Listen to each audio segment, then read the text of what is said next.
것을 이야기해 주고 있습니다. 속도는 있는데 방향은 없다는 거죠. 요즘 사람들의 관심은 속도입니다.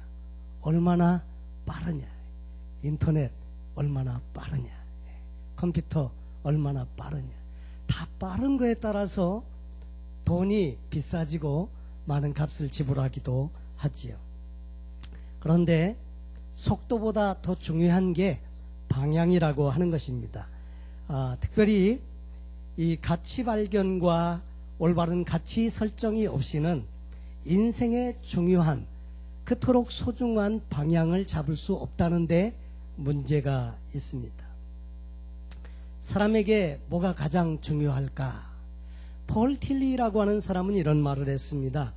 고대인들에게는 죽음의 문제가 가장 큰 문제였고, 중세인들에게는 죄의 문제, 어떻게 하면 이 죄의 문제를 이겨볼 수 있을까, 이게 큰 문제였고, 현대인들에게는 의미의 문제가 가장 심각한 문제라고 이야기를 했습니다. 다시 말해서 내가 하는 일에, 내가 사는 모든 일에, 내 삶의 모든 그 삶의 현장에서 과연 의미가 있냐 이거죠. 그래서 내가 하는 모든 일에 의미가 있냐, 이 의미에 대한 문제를 심각한 문제로 이야기했습니다. 옛날에 독일의 아우슈비츠 그 수용소를 벗어나서 자신의 경험을 토대로 해서 의미요법을 창안한 빅터 프랭클이라고 하는 사람은 이런 말을 했는데, 삶의 진정한 의미를 깨닫지 못하는 사람은 실존적 공허에서 오는 좌절감 때문에 정신건강에 커다란 위협을 받고 있다.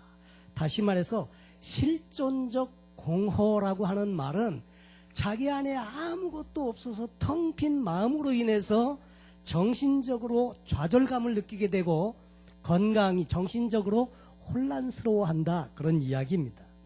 이 두 사람의 이야기를 종합해보면 인간은 살아가면서 자신이 살아가는 분명한 이유, 의미를 발견하고 살아야, 그래야 가치 있는 인생, 또 보람 있는 인생을 살 수 있다, 이런 말을 하는 것입니다. 그렇다면 이 의미는 언제 우리에게 다가오는 것이냐?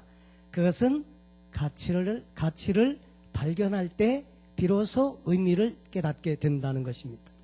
가치라고 하는 것은 우리가 살아야 하는 이유, 이게 가치고요. 우리가 이루어야 할 사명, 이것도 가치가 부여될 때 그 사명이 나옵니다.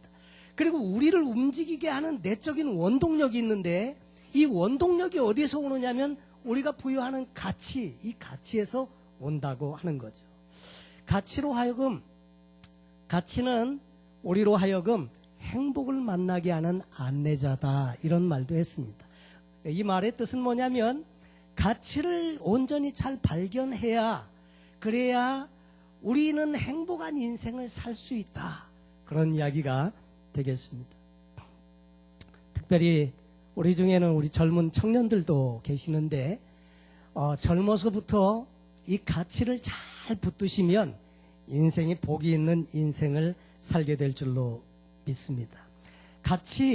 여러분, 가치의 혁명을 이룰 수만 있다면, 내가 붙들고 있는 거짓 가치를 버리고 정말 참 진정한 가치를 붙들게 되면 우리는 의미 있는 삶을 살 수 있고요.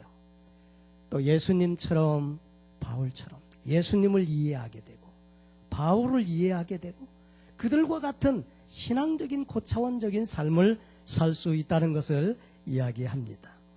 여러분, 우리를 들뜨게 하는 세상적인 가치관이 있습니다. 허상, 세상적인 신기루에서 벗어날 수 있게 하는 것도 가치를 잘 잡을 때입니다. 여러분, 교회도 마찬가지입니다. 정말 하나님께서 우리에게 주시는 진정한 가치를 붙들 때 우리는 주님을 기쁘시게 할 수 있고, 신앙생활을 하는 우리 모두도 행복한 신앙생활을 할 수 있습니다. 여러분, 아무도 우리 중에 인생을 두 번 사는 사람이 없습니다. 한 번 사는데, 한 번 사는 인생을 어떻게 하면 보람 있고 가치 있고 의미 있는 인생을 살게 되느냐, 이것은 전적으로 우리에게 이 가치의 문제가 해결될 때 그렇게 될 수 있다는 것입니다. 저도 역시 젊어서 이 가치의 문제로 고민을 많이 했습니다. 어떻게 사는 게 정말 잘 사는 거냐? 어떻게 사는 것이 정말 보람 있고 의미 있고 가치 있게 사는 거냐? 그 고민을 많이 하다가 저는 목사가 되었지만 목사가 된 이후에도 계속 고민하는 문제는 바로 이 문제입니다. 여러분, 대다수의 사람들은 돈이나 학력, 권력, 외모, 쾌락, 그 다음에 인기 이런 것들에게 가치를 부여합니다. 그리고 이런 것들을 위해서 계속 추구하면서 살고 있는데, 그러다가 어느 날 깨닫습니다. 이건 아니었는데, 이렇게 깨달을 때 그때는 많은 시간을 허송한 것, 많은 물질을 낭비한 것, 많은 시간을 보낸 것 때문에 너무 안타까워하고 후회하고 하는 일들이 종종 많이 있다는 거죠. 우리 사람이 살아가면서 한 가지 문제는 뭐냐면, 깨닫긴 하는데 너무 늦게 깨닫는데 문제가 있다고 하는 겁니다. 그래서 인생은 참 이런 거구나. 깨달을 때 되면 벌써 이제 갈 때가 다 돼가지고 인생이 얼마 안 남고 그렇게 된다는 거죠. 2011년도에 한국에서 잘 알려진 유명한 코미디언이었던 TV에 나올 때마다 못생겨서 죄송합니다. 이주일입니다. 이렇게 말하던 그런 코미디언이 있었습니다. 이 코미디언이 2011년 12월 초에 폐암으로 사형 선고를 받게 됩니다. 3개월 전까지만 해도 괜찮았는데 몸이 안 좋아가지고 병원에 가서 진찰을 했더니 폐암 말기라는 거예요. 그래서 닥터의 말이 이제 생을 마감할 준비를 하시라고. 여러분, 이게 남의 이야기니까 그냥 이게 덤덤하게 듣지 내 얘기라고 한번 생각해 보십시오. 얼마나 이게 황당하고 마음이 그렇겠습니까? 이분이 아주 그 말 듣고 충격을 받은 거죠. 그리고 투병을 하고 있었는데 어느 날 기자가 찾아와서 이렇게 질문을 했습니다. 지금 이 시점에 있어서 가장 중요한 것이 무엇이라고 생각하십니까? 질문을 했는데 이렇게 대답을 했습니다. 가족과 같이 시간을 보내는 것이지요. 제가 연예계에서 잘 나갈 때는 온 가족이 외롭고 쓸쓸했습니다. 그러다가 제가 가족에게 관심을 가지기 시작했을 때 아들이 교통사고로 세상을 떠났습니다. 지금 이렇게 몸이 병들어가지고 가족을 힘들게 하네요. 입맛이 없고 밤에 잠을 못 자니까 가족들에게 자꾸 짜증을 낸다는 거예요. 그러면서 어저께 마누라가 내가 죽기 전에 정을 때려고 그러는 모양이라고 그런 이야기를 하더랍니다. 그러면서 참 가족이란 소중한 건데 그걸 몰랐다고 그런 이야기를 했습니다. 여러분, 죽음을 기다리면서 가족이 가장 소중하다고 이야기할 때는 too late, 너무 늦었다는 거죠. 여러분, 솔로몬도 그랬습니다. 솔로몬은 전도서 1장을 시작하면서 전도자가 보니까 헛되고 헛되며 헛되고 헛되니 모든 게 다 헛되다. 아니, 부귀와 영화를 다 누렸던 분, 아내만도 자그마치 1000명이나 됐던 분이 인생의 말년에 고백하기를 모든 게 다 헛되다. 다 돌아보니까 별거 아니더라, 그 말입니다.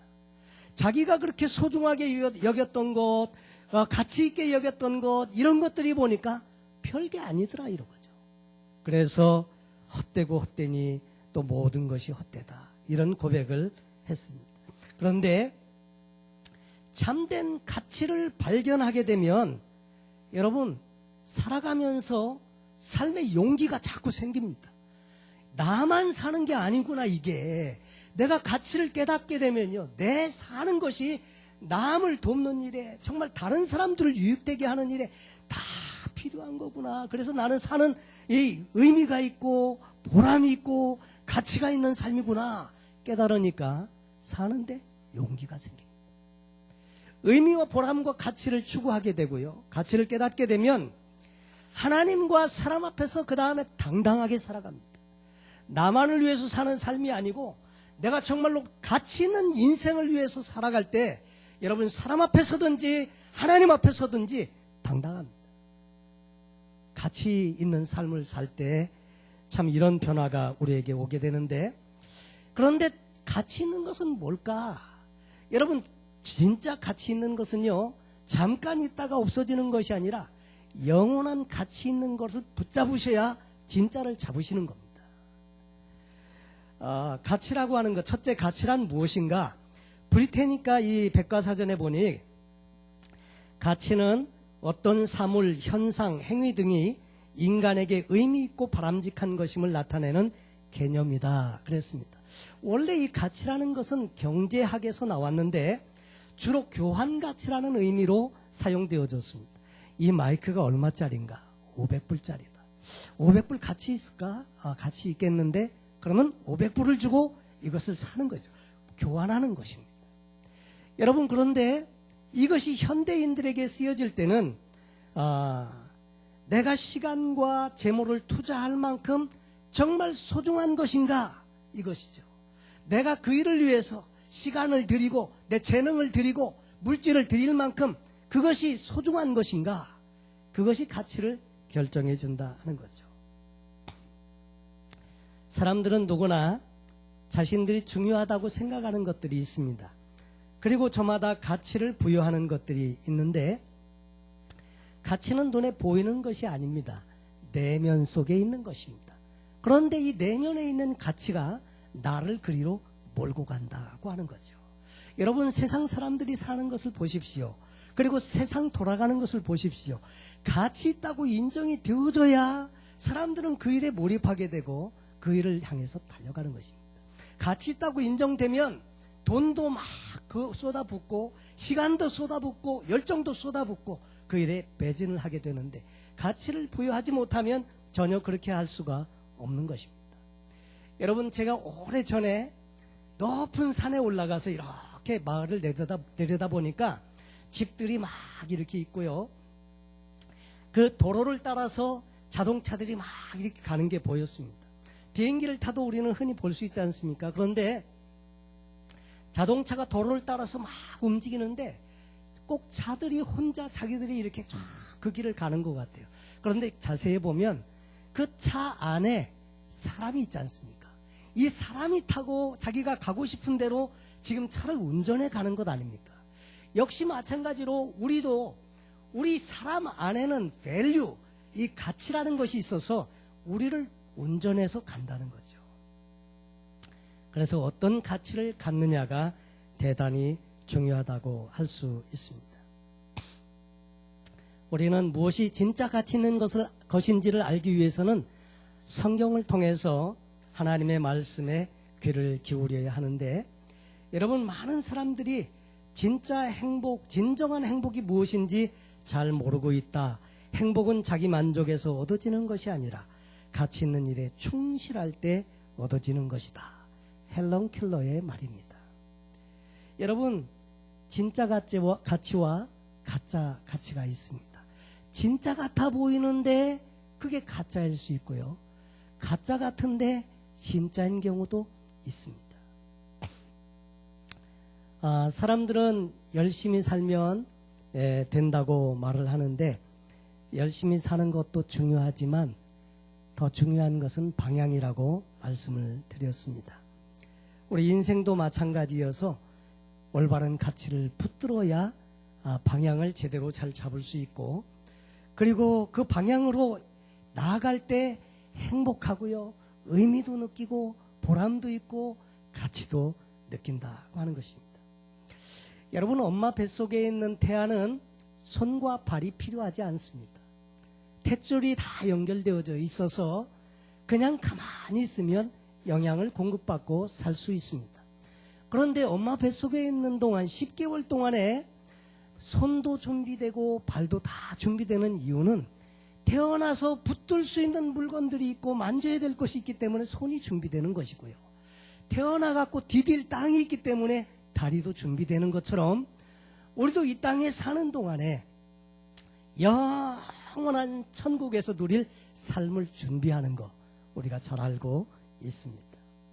그래서 우리가 이 가치를 가지고 저 영원한 가치를 추구할 때 정말 우리는 인생을 잘 살 수 있다고 말씀드릴 수 있습니다. 가치는 사람들을 이끌어가는데 돈의 가치를 부여하고 있는 사람은 물질을 추구하면서 계속 살아갑니다. 심지어 물질만 주면 사람도 죽여줍니다. 참 그만큼 가치가 무엇이냐에 따라서 인생이 완전히 달라지게 되는데, 여러분 요즘 인터넷에 보니까 평등 시리즈라는 그런 내용이 있더라고요. 50세가 되면 용모가 평등을 이룬답니다. 그러니까 젊어서는 막 이쁘고 아름답고 막 이런 거 막 추구하고 가꾸고 했는데 50세 넘으면 다 거기서 거기라는 얘기입니다. 용모의 평준화가 이루어진다고 하고요. 60세가 넘으면 지식의 평등이 이루어진다고 합니다. 전적으로 다 동의하는 것은 아닌데 하여튼 이분은 그렇게 말했습니다. 대학교 나온 사람이나 초등학교 나온 사람이나 다 거기서 거기라는 이야기를 거기에 써놓았더라고요. 더더군다나 60대 후반 정도 되면 치매 전초 증세가 나타나서 뭘 두고도 자꾸 잊어버리고 그런답니다. 원래 치매가 있으면 부부 사이가 좋아진다고 그러죠. 왜냐하면 아침에 일어나서 자꾸 딴 여자인 줄 알고 기뻐한다는 그런 이야기도 있습니다. 근데 자꾸 지나가면 지식의 평준화가 이루어진다고 하고요. 70세가 넘으면 건강이 평준화가 된대요. 그래서 약골이나 건강한 사람이나 다 비슷해지는데 이 나이 정도 되면 한두 가지씩 약봉지 차고 이제 이렇게 산다는 거죠. 그리고 아픈 사람이나 안 아픈 사람이나 다 팔다리 쑤시기는 마찬가지라는 이야기를 합니다. 80세가 넘으면 재물의 평준화가 이루어지는데 돈이 많으면 뭐 하냐 이거죠. 뭐 사 먹을 음식을 먹어도 맛이 없고 좋은데 아름다운 데 있어도 거기에 관광갈 건강이 없어서 돈이 많아도 별로 그게 그거라는 거죠. 그러면서 먹을 것 제대로 먹을 수가 있나, 다리가 힘이 있어서 뭐 마음대로 다닐 수가 있나, 돈이 많아도 비슷비슷하더라, 그런 이야기입니다. 90세가 넘으면 생사의 평준화가 이루어진다고 합니다. 살아있는 것이 산 것이 아니랍니다. 산에 누워있으나 집에 누워있으나 비슷하대요. 그러니까 그 산에 누워있다는 말이 묘지에 누워있으나 집에 누워있으나 다 비슷하더라는 그런 이야기입니다. 이것은 무엇을 이야기해 주고 있습니까? 거기 보니까 마지막에 이런 이야기를 써놓더라고요. 이처럼 우리가 최고의 가치로 여기는 것들이 세월이 지나면서 평준화되더라 하는 거예요. 그리고 결국은 가치가 없는 것으로 판정이 나더라 하는 것입니다. 일시적인 것이더라 하는 거죠. 그러면서 거기 그렇게 써놓았습니다. 잠깐 있다가 없어지는 것이 가치가 아니라 영원한 것이 최고의 가치라고 그렇게 써놓았더라고요. 여러분, 우리는 무엇의 가치를 두고 살아가고 있습니까? 내 개인의 가치관, 영원한 가치로 바꿔줘야 할 줄로 믿습니다. 우리 가정의 가치관, 교회의 가치관, 국가의 가치관, 이런 것들이 다 바꿔지면 방향이 제대로 설정이 되고, 그렇게 살 때 의미도 느끼고 보람도 느끼고 가치도 느끼고 사는 맛을 느끼게 된다고 하는 거죠. 여러분, 그래서 이 가치의 혁명은 오늘 현대를 살아가는 모든 사람들에게 다 필요하다고 이야기합니다. 나는 무엇을 위해서 살고 있나? 나는 무엇을 위해서 돈을 쓰고 있고 나는 무엇을 위해서 시간을 쓰고 있나? 보면 내 가치가 거기서 드러나더라 하는 거죠. 저희 김청룡 장로님께서 재정 세미나 이렇게 하시는데, 재정 세미나 보면 다 그거 나오죠. 물질 어디에 쓰나, 책북 한번 쫙 열어서 쫙 보면 가치가 어디에다 두고 사는지 대충 다 나오지 않습니까? 그런데 우리 신앙 안에서 거짓된 가치관보다는 진정한 가치를 추구하면서 살아야 된다는 거죠.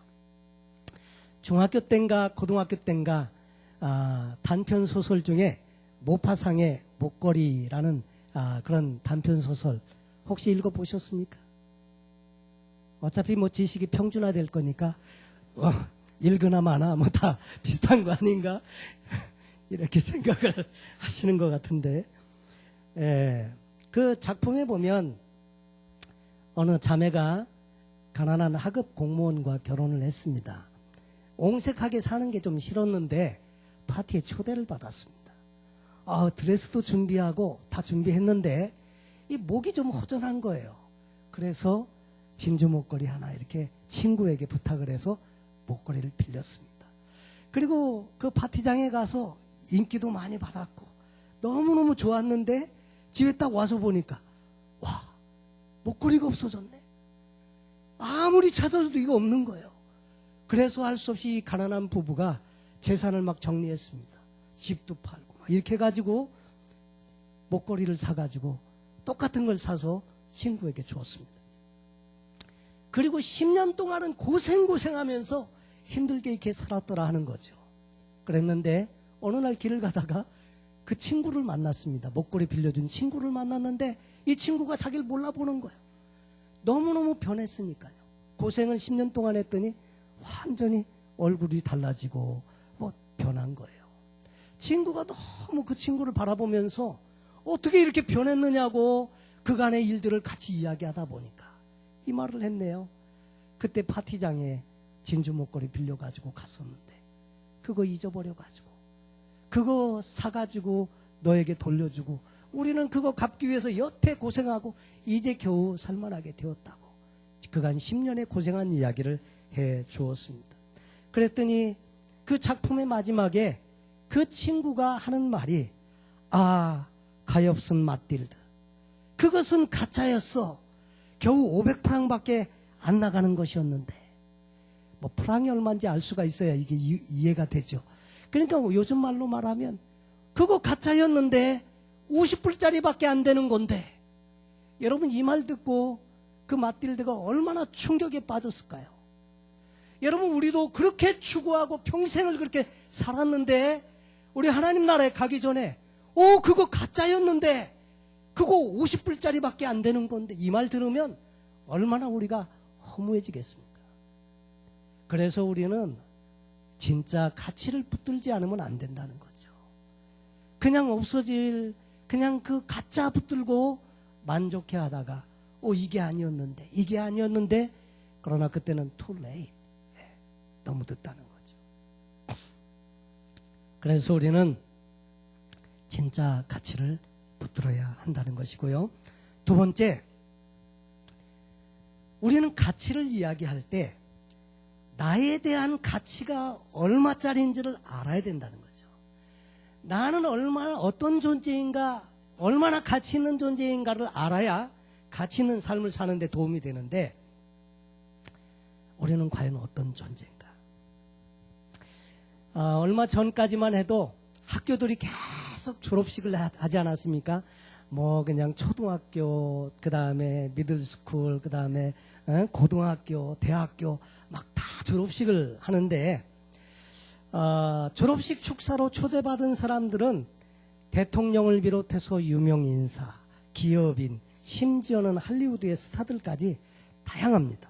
톡톡 튀는 발언으로 화제가 되기도 하고, 인생 역전의 드라마를 쓴 이들의 감동적인 축사를 통해서 많은 사람들이 도전을 받기도 하는데, 올해는 예년과 달리 한 교사의 그 고등학교 졸업식 축사가 인터넷에서 폭발적인 반응을 얻고 있다고 하는데, 그의 연설 동영상은 유튜브에서 1억 4천만 건이 접속이 되었다고 합니다.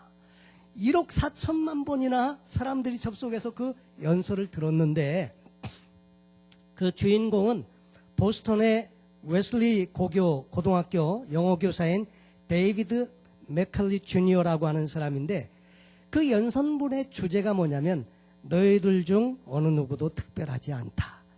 None of you are special 이라고 하는 제목인데, 한창 졸업을 하고 꿈에 부풀어 있는 졸업생들에게 착각하지 마, 이런 메시지를 전하는 것인데, 교사는 무려 이 연설 동안에 특별하지 않다는 말을 9번이나 반복을 했다고 합니다. 그는 축사 도입 부분부터 세상을 좀 삐딱하게 보는 시각을 가지고 시작을 하면서 예로 결혼식을 예를 들었습니다. 인생에서 특별한 것처럼 보여지지만 그렇게 결혼하는 사람들의 절반 이상이 이혼하지 않냐.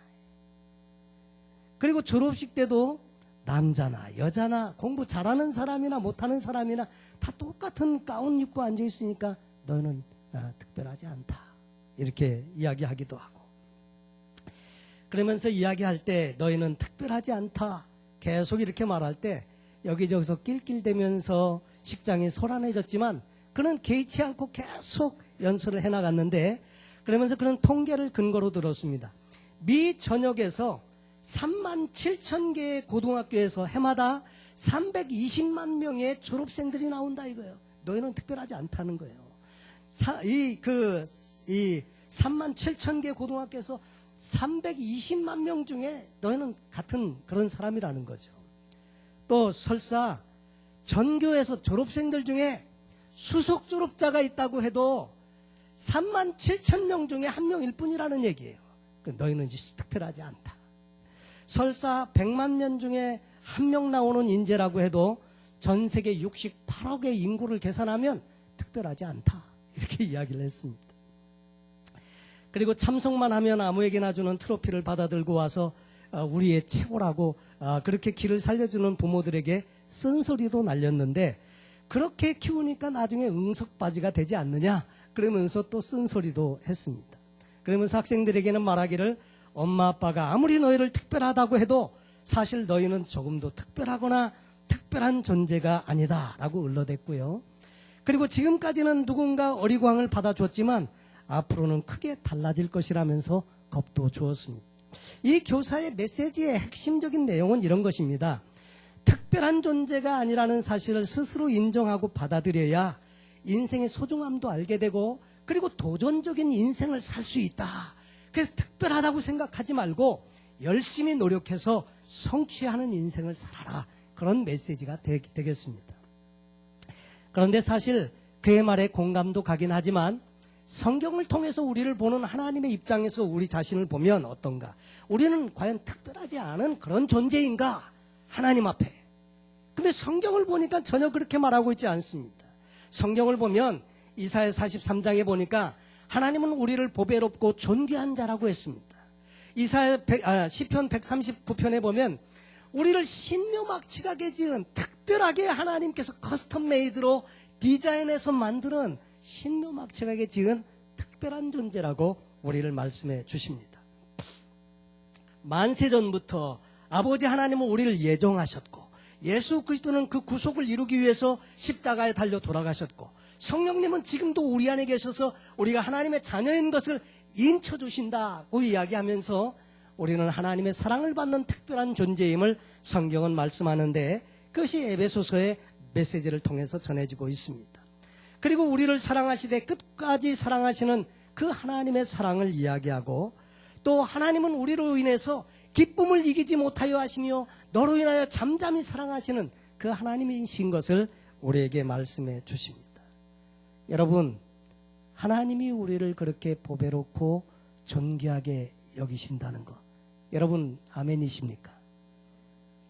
아멘 하셔야 됩니다. 우리는 그런 존재입니다. 우리는 얼마짜리인가? 어떤 분은 그래서 그런 말씀도 했습니다. 예수님을 핏값 주고 우리를 구속하셨기 때문에 우리는 예수님짜리라고. 우리는 예수님 생명만큼이나 가치가 있는 존재로 하나님이 여기셨기 때문에 그런 희생을 지불하고라도 우리를 구속해 주셨다고 말씀을 하시는 것입니다.